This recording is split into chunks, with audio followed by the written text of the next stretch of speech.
দুটোর মধ্যে কম্পিটিশন কিন্তু সবচেয়ে বেশি জাহাঙ্গীরনগরে।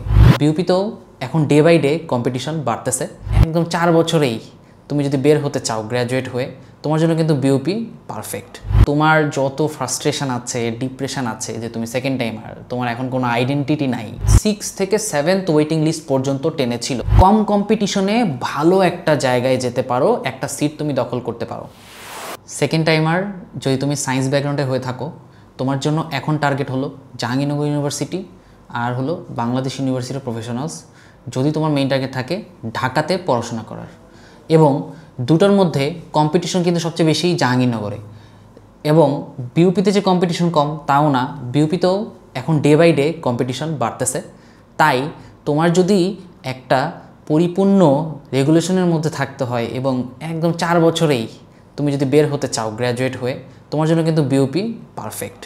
সো বিউপিতে এখন তোমার যদি পড়াশোনা করতেই হয়, তোমার যদি এখন টার্গেট থাকে তুমি বিউপিতেই পড়বা, তোমার এখন থেকে আজকে থেকে কিন্তু টেবিলে বসতে হবে। তার সাথে সাথে কিন্তু তোমার লাগবে প্রপার একটা রুটিন এবং লাগবে কনসিস্টেন্সি, মানে প্রতিনিয়ত প্রতিদিন যাতে তুমি রেগুলার পড়াশোনা করতে পারো, সব কিছু সাইডে রেখে।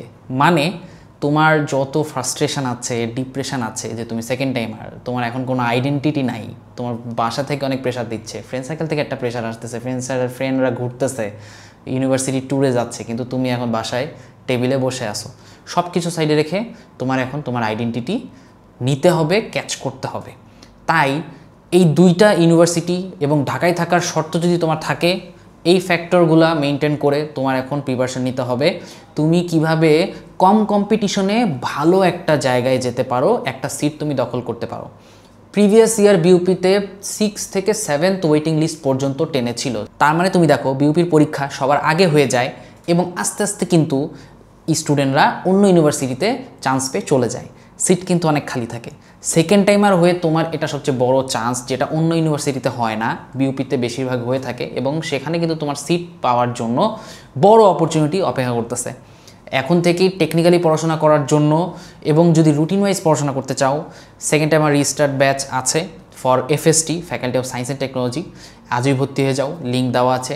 প্রত্যেক দিন ক্লাস হবে, উইকলি এক্সাম হবে, এবং ক্লাস নিবে computer science, ICT, environmental science ডিপার্টমেন্টের স্টুডেন্টরা যারা নিজেরাই সেকেন্ড টাইমার, এবং আমাদেরই ব্যাচের স্টুডেন্ট 2 থেকে 3 বছর আগের ব্যাচের স্টুডেন্টরা ছিল, তারাই কিন্তু কোর্স করে বিউপিতে চান্স পেয়েছে এবং তারা এখন তোমাদেরই শিক্ষক। তো তারাই তোমাদের এক্সপিরিয়েন্সগুলো শেয়ার করবে এবং তোমাদেরকে ভালো মতো একটা প্রিপেয়ার করবে পরীক্ষাতে, যাতে তুমি ভালো একটা ফলাফল অর্জন করতে পারো এবং তোমার কাঙ্ক্ষিত লক্ষ্য, কাঙ্ক্ষিত তোমার যে টার্গেটেড ডিপার্টমেন্ট, কম্পিউটার সায়েন্স যদি হয়ে থাকে ভালো, আইসিটি যদি হয়ে থাকে আরও ভালো, এনভায়রনমেন্টাল সায়েন্স যদি হয়ে থাকে বেস্ট। কোনো সমস্যা নাই, তুমি আজই লেগে পড়ো তোমার প্রিপারেশনে। দেখা হবে ক্লাসরুমে।